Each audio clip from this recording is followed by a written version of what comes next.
The reception hall glittered with crystal chandeliers and champagne flutes as my sister Catherine's wedding celebration reached its peak.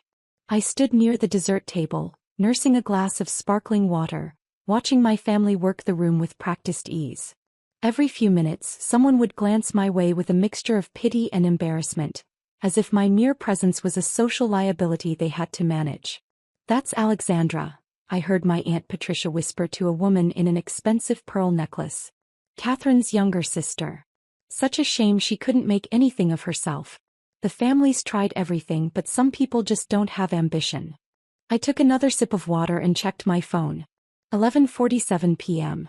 The Wall Street Journal's Sunday edition went live online at midnight. My publicist had confirmed the embargo lift time 3 days ago. 13 minutes until the article published. Catherine appeared at my elbow, radiant in her custom wedding gown. Her smile was tight around the edges as she guided me slightly away from the main cluster of guests. "Alex, could you maybe stay near the back for the rest of the evening?" Her tone was apologetic but firm. "Richard's parents are very traditional, very accomplished. His father is a federal judge, his mother is a hospital administrator. They're asking questions about you and it's just awkward." "Awkward," I repeated neutrally. "You know what I mean." Catherine glanced over her shoulder at her new in-laws, who were indeed watching us with poorly concealed curiosity. "They asked what you do and I didn't know what to say. You're 26 and you don't have a real job, you don't have an apartment, you barely own anything. It looks bad for the family." "I see. Mom suggested I tell people you're taking time to find yourself," Catherine continued, lowering her voice. "But Richard's mother is very practical. She doesn't understand finding yourself as a career choice. So I just said you were between opportunities. That sounds better than unemployed, right?" I smiled slightly. "Much better. Don't be like that." Catherine's expression shifted to frustration. "You could have tried harder, Alex. You have a degree from a good school. Dad offered to get you an interview at his firm. Uncle James said he could find you something in marketing.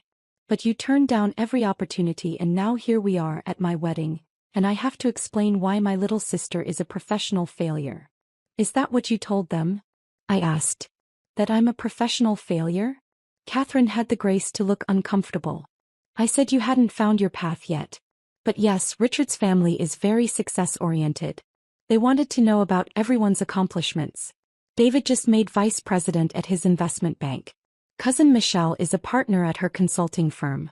And you're between jobs," I supplied. "Exactly." Catherine looked relieved that I understood. "So if you could just keep a low profile for the rest of the night, that would really help. Maybe leave before the after party? Richard's colleagues are all coming and they're all very successful." She swept away before I could respond, immediately resuming her role as the perfect bride, laughing at someone's joke with practiced charm. I checked my phone again. 11:51 p.m. 9 minutes.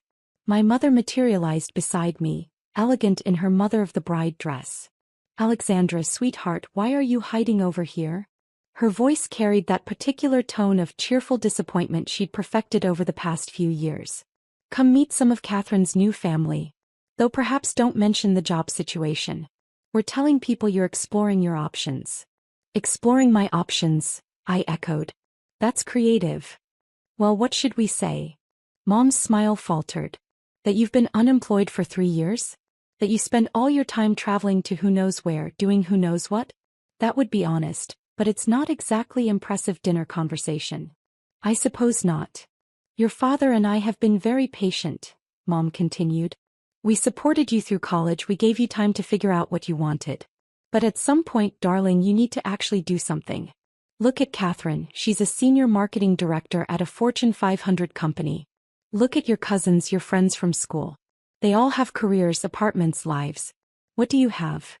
I took another sip of water and didn't answer. Mom sighed. "Richard's parents asked about you. His father wanted to know what field you were in.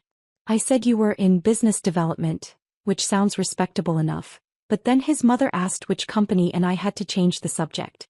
It was mortifying, Alexandra. At my own daughter's wedding." "I'm sorry you were mortified," I said quietly. "I just don't understand what happened to you," Mom said, her voice dropping to a more genuine tone of concern. "You were so bright in school. Such potential. And now you're 26 years old with nothing to show for it. No career, no prospects, no stability. What are you going to do with your life? 11:54 p.m. 6 minutes. I should probably get some air, I said, moving toward the reception hall's terrace doors. Don't disappear, Mom called after me. We're cutting the cake soon and Catherine wants family photos. Try to smile and look successful at least for the pictures. The terrace was blessedly quiet, overlooking the venue's manicured gardens. City lights twinkled in the distance. I leaned against the stone balustrade and opened my phone's browser, navigating to the Wall Street Journal's website. The current front page showed yesterday's headlines. In 6 minutes that would change. Behind me I heard the terrace doors open. My father stepped out, loosening his bow tie slightly. He spotted me and his expression shifted to that particular blend of disappointment and resignation I'd grown accustomed to. Your mother sent me to find you, he said, joining me at the railing. She's worried you're going to leave early and make Catherine upset. I wouldn't want to upset Catherine on her special day, I said. Dad was quiet for a moment, staring out at the garden. You know, when you were younger I thought you'd be the one we'd be celebrating like this. You were always the smartest one. The most driven. I thought you'd take the business world by storm. Things don't always work out the way we expect. No, he agreed. They don't. But Alex, this isn't about expectations anymore. This is about basic responsibility. You're living off savings from a college graduation gift, staying in hostels and cheap hotels, doing God knows what with your time. That's not a life. That's prolonged adolescence. I checked my phone. 11:57 p.m. 3 minutes. I've tried to be supportive, Dad continued. I've tried to give you space to figure things out. But tonight, standing in that reception hall with all those accomplished people, having to explain that my youngest daughter is essentially unemployed and directionless. It's hard, Alex. It reflects on all of us. I understand. Do you? His voice gained an edge. Because from where I'm standing it looks like you don't care. You show up to your sister's wedding in an off-the-rack dress, no date, no career to speak of, and you act like everything's fine. It's not fine. You're 26 years old and you're wasting your life. The terrace doors opened again. This time it was Catherine, followed by Richard and his parents. Catherine looked annoyed to find me out here. There you are, she said. We're taking family photos. Alex, can you at least try to look presentable? She turned to Richard's parents with an apologetic smile. I'm so sorry. My sister isn't great at following social cues. Richard's father, the federal judge, regarded me with polite curiosity. Catherine mentioned you're in business development? What industry? Before I could answer, Catherine jumped in. She's actually between positions right now. Exploring opportunities.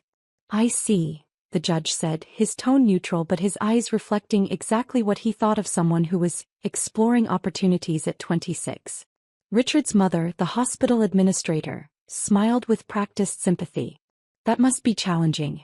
The job market is so competitive these days. Have you considered going back to school? Sometimes additional credentials can help. I have considered it, I said politely. 11:59 p.m. 1 minute. Well, I'm sure you'll find something eventually, Richard's mother said with the kind of encouragement people give to lost causes. Catherine told us you've been traveling quite a bit? That must be nice, having the freedom to explore before settling down into a career. It's been very educational, I agreed. Catherine shot me a warning look. We should really get back inside for those photos. My phone buzzed in my hand. I glanced at the screen. 12 a.m. The Wall Street Journal's website refreshed. The new front page loaded. The main headline appeared in large, bold text. The Shadow Billionaire. How a 26-year-old built a tech empire in secret. Below it, a professional photograph I'd sat for 2 weeks ago. Below that, the subheadline, Alexandra Chen's stealth startup revolutionizes cybersecurity, valued at $3.2 billion in latest funding round. I looked up from my phone to find 6 pairs of eyes staring at me expectantly, waiting for me to follow them back inside for photographs where I would smile and try to look successful despite being the family disappointment. Actually, I said calmly, there's something you all should probably see. I held out my phone, showing them the Wall Street Journal's front page. My photograph stared back at them from the screen. For a long moment nobody moved. Nobody spoke. They simply stared at the phone, then at me, then back at the phone, as if their brains couldn't quite process the connection between the two images. Catherine found her voice first.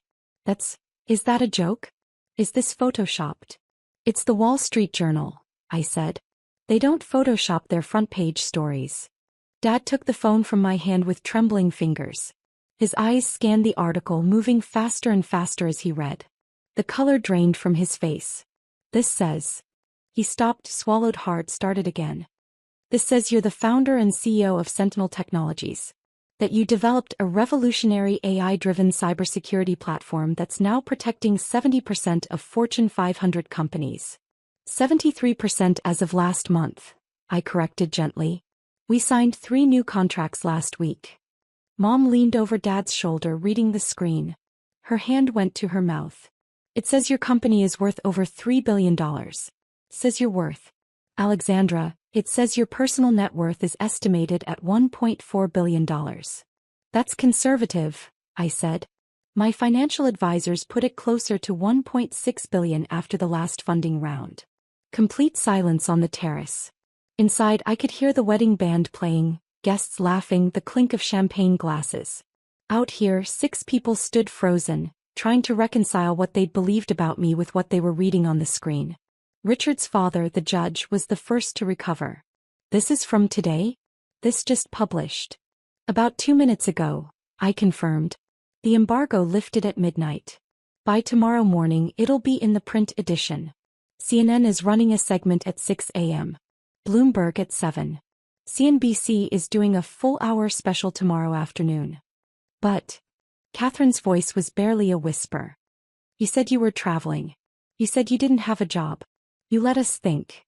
I said I was traveling for work, I corrected. You assumed that meant I was unemployed and backpacking through Europe.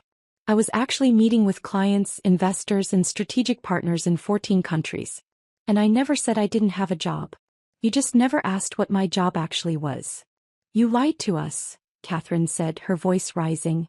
I answered every question you asked honestly, I replied.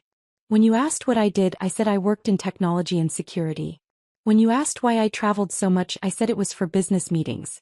You heard what you wanted to hear. Dad was still scrolling through the article, his face growing paler with each paragraph. This says you started the company 4 years ago with $200,000 you raised from angel investors. That you developed the core technology yourself. That you now have 800 employees across 4 continents. 940 employees as of last week, I said. We just opened a new development center in Singapore. Mom's hands were shaking. Why didn't you tell us?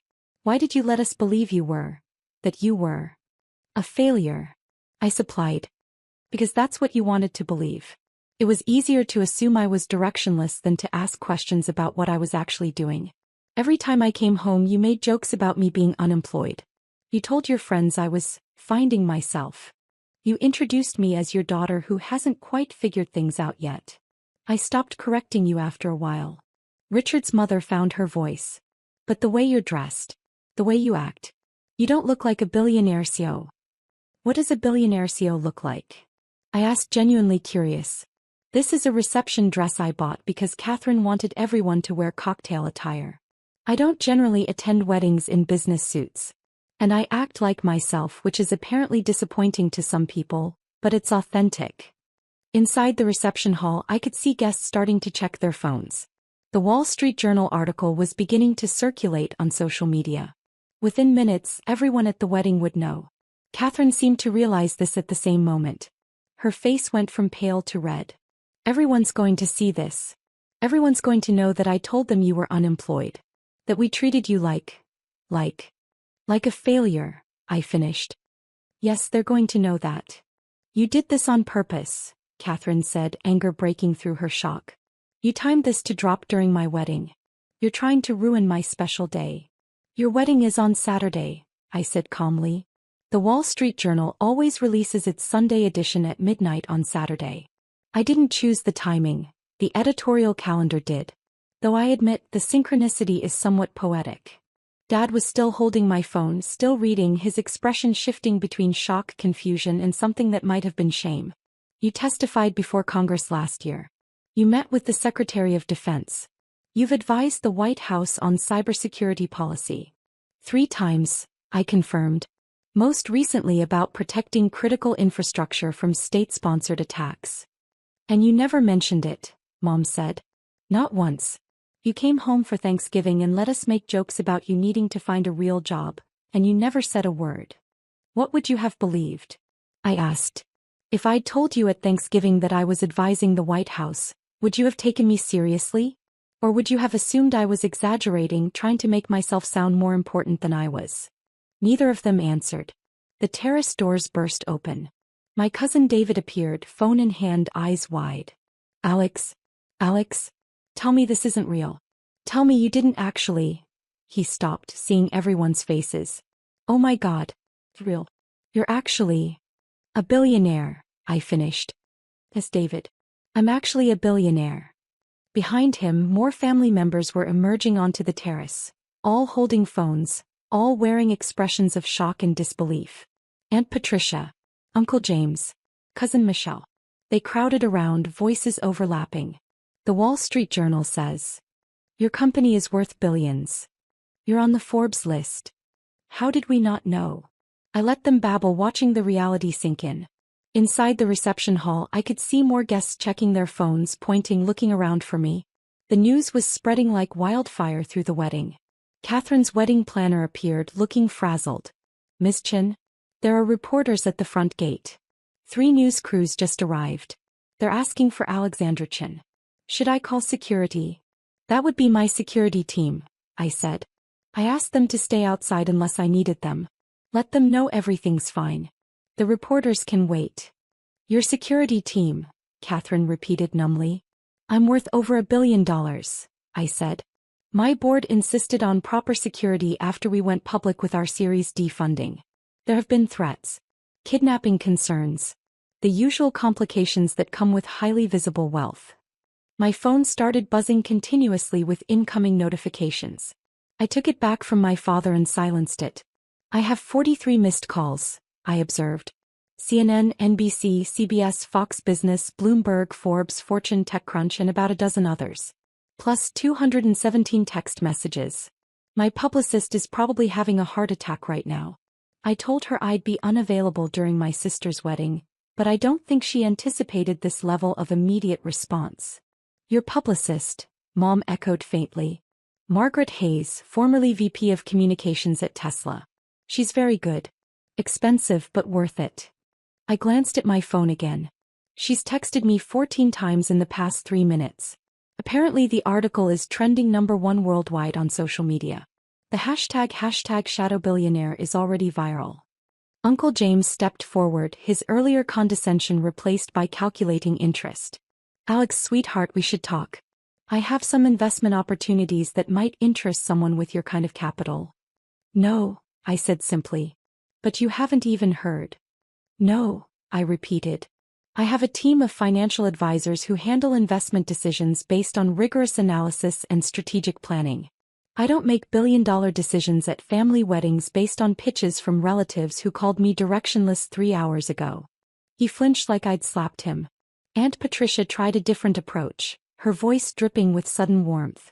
Alexandra, darling, I had no idea you were doing such important work. If I'd known, I would have been so supportive. You must tell us all about it. How did you get started?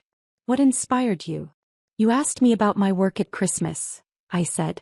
I told you I was developing cybersecurity software. You laughed and said that sounded like something teenagers do in their basements. So I stopped explaining. Her smile froze. Inside, the band had stopped playing. The wedding guests were clustering near the terrace doors, phones out, trying to get a glimpse of the suddenly famous family member. I could hear whispers, see pointing fingers. Catherine stood in the center of the terrace, still in her wedding gown, tears starting to stream down her face. You ruined it, she whispered. This was supposed to be my day. My moment. And you made it about you. I didn't make it about anything, I said. The Wall Street Journal published a major business story on its regular schedule. That's not something I controlled. But everyone's going to remember this wedding as the night your sister turned out to be a secret billionaire, Catherine said, her voice breaking. Not as my special day. As the night you revealed you were better than all of us. I'm not better than anyone, I said quietly. I'm just successful at something you didn't bother to ask about. Richard stepped forward, putting a protective arm around Catherine. His earlier friendly demeanor had vanished, replaced by something harder. I think you should leave. You've caused enough disruption. I was planning to leave anyway, I said. After the family photos Catherine insisted on. But under the circumstances, I don't think those will be happening. No, Catherine said bitterly. They won't. Get out, Alex. Go back to your billion-dollar company and your secret life and leave us alone. I nodded slowly. Hey. Congratulations on your marriage, Catherine. I hope it's everything you dreamed of. I walked toward the terrace doors. The crowd of guests parted like water, everyone staring, phones still recording. I could imagine the social media posts already being crafted. Was at a wedding when we discovered one of the guests was a secret billionaire. My father's voice stopped me at the doors. Alexandra. Wait. I turned. He stood at the center of the terrace, still holding my phone displaying the Wall Street Journal article, looking 10 years older than he had an hour ago. I'm sorry, he said. We're sorry. We should have believed in you. We should have asked more questions. We should have. He trailed off, unable to find the words. You should have treated me like I mattered even when you thought I was unsuccessful, I said. That's what you should have done. But you didn't.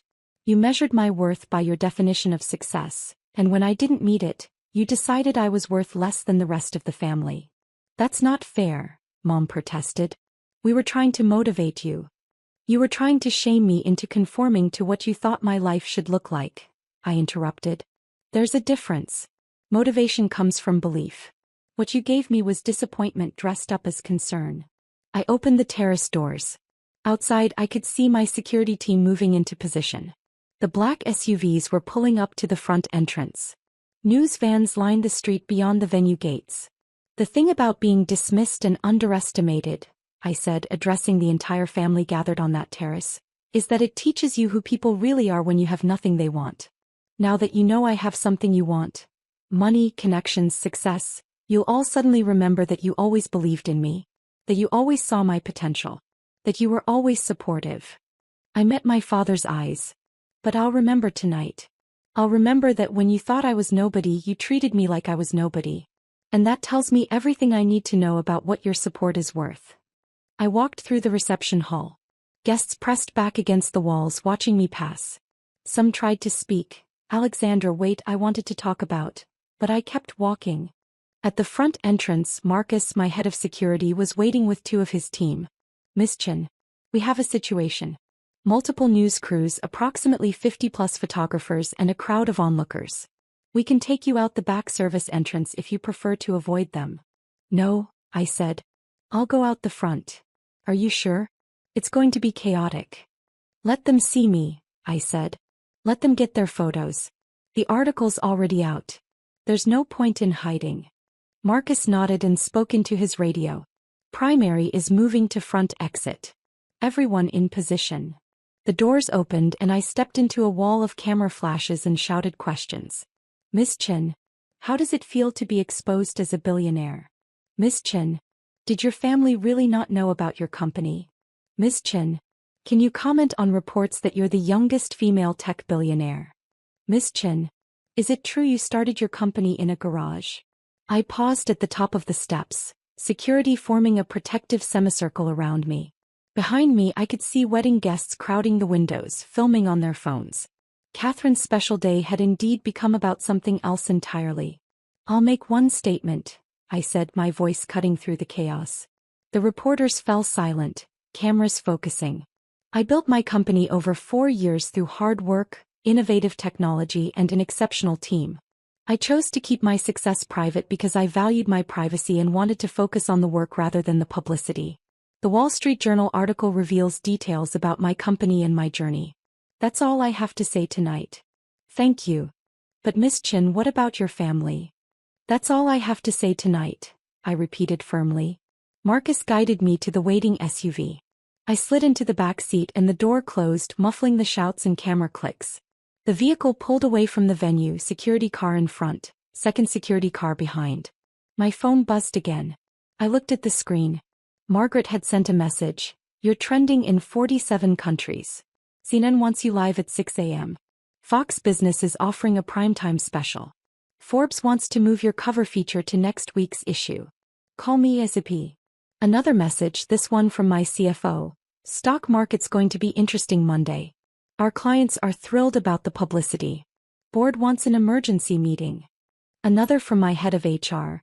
We've had 2,400 job applications in the past hour. Our careers website crashed. In a good way. I turned off my phone and leaned back against the seat, watching the city lights blur past the window. Where to, Ms. Chin? The driver asked. Your hotel. The office, I said. I have a feeling Monday is going to be intense. I should prepare. It's after midnight on Saturday, Marcus pointed out. You should rest. I'll rest tomorrow, I said. Tonight I need to think. The SUV headed toward downtown, toward the gleaming high-rise that housed Sentinel Technologies headquarters. My company. My creation. The thing I'd built while my family dismissed me as directionless. My phone buzzed one more time before I could fully shut it down. A text from Catherine. I hate you for this. I stared at the message for a long moment, then replied, I know. I'm sorry it happened at your wedding. But I'm not sorry for my success. I added one more line. I hope someday you'll be proud of me instead of embarrassed by me. But if not, I'll be okay. I don't need your approval anymore. The message delivered. I turned off the phone completely. Through the SUV's window I could see my reflection in the glass. Same person I'd been this morning. Same person I'd been 4 years ago when I'd started this journey. The only thing that had changed was that now everyone else knew what I'd been doing while they weren't paying attention. The SUV pulled into the underground garage of my building. I took the private elevator to the top floor, where my office occupied the entire corner suite. Floor-to-ceiling windows overlooked the city. My awards and patents lined one wall. Photos with world leaders and industry icons hung on another. This was my real life. The one my family never bothered to ask about. I sat at my desk and opened my laptop. Email inbox. 1,847 unread messages. Slack notifications. 492. Calendar requests. 63. Tomorrow I would deal with all of it. The interviews, the publicity, the sudden flood of people who wanted a piece of my story. Tonight, I let myself feel what I'd been holding back on that terrace at Catherine's wedding. Not triumph. Not vindication. Just a quiet, tired sadness that it had come to this. That my family's love and respect had been conditional on their perception of my success. That they'd only valued me once the world told them I was valuable. But also something else. Something stronger. Relief. Relief that I no longer had to pretend. Relief that I could finally stop answering vague questions with vaguer answers. Relief that I'd proven, at least to myself, that I didn't need their belief to succeed. The city stretched out below my windows, millions of lights twinkling in the darkness.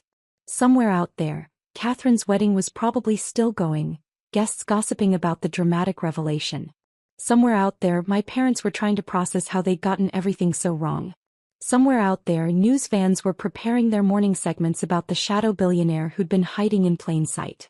And here in this office, surrounded by evidence of what I'd built while they weren't watching, I finally let myself acknowledge the truth. I didn't need them to believe in me anymore. I'd learned to believe in myself. And that, in the end, was worth more than all the family approval in the world. My phone, despite being turned off, somehow buzzed one final time. A message that must have been delayed in delivery. From my father. I don't know how to fix this, but I want to try. Please. I stared at the message for a long time. Then I closed the laptop, stood up and walked to the window. Tomorrow would bring new challenges. Media scrutiny. Family complications.